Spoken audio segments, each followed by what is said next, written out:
And now, Chuck Scarborough, Linda Beccaro, Janice Hunt, and Len Berman.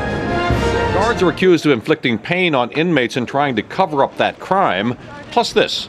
Federal prosecutors say guards at a federal lockup tried to cover up a vicious attack on an inmate, and they say it didn't stop there. Jonathan Dienst is live in downtown Brooklyn with today's indictment. Jonathan.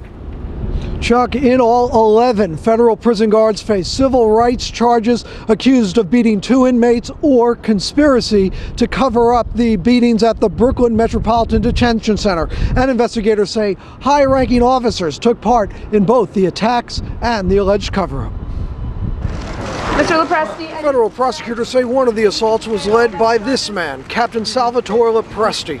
They say the attack so violent that the officers later tied a bed sheet from prison bars to try to claim the inmate had tried to commit suicide. I find it disgusting that guards may have actually faked a suicide to cover up these allegations of abuse. Investigators say it was November 2002 when Lopresti ordered the assault on the federal inmate because the prisoner refused to remove a T-shirt that was wrapped around his head. He entered a plea of not guilty. The second alleged attack dates to June of last year, when an inmate was punched and stomped by officers in an elevator, an attack allegedly caught by a surveillance camera.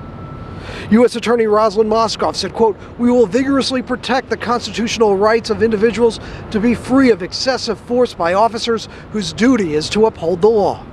The Justice Department says Lopresti and other officers like Lieutenant Elizabeth Torres, hiding here behind her husband, and Scott Rosemary, falsified official reports and lied to investigators about the alleged attacks. Since 9/11, some federal guards at the Metropolitan Detention Center have been accused of abusing inmates. The Center for Constitutional Rights, or CCR, filed a lawsuit alleging misconduct. 3 of the officers charged today, Lopresti, Torres, and Rosemary, were named in the CCR lawsuit alleging abuse against Muslims detained on civil immigration charges after the 9/11 attacks. And the Justice Department's Inspector General outlined alleged abuse and misconduct back in 2003. We believe that complicity in that abuse went all the way up to the warden at the facility.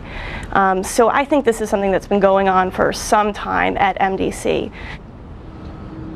But the Bureau of Prisons issued a statement saying its officials first uncovered the alleged abuse and reported it. All 8 guards who were arraigned here pleaded not guilty. 3 others are out of state and are expected to be returned here for indictment at a later date. Live at Brooklyn Federal Court, Jonathan Dienst, News Channel 4.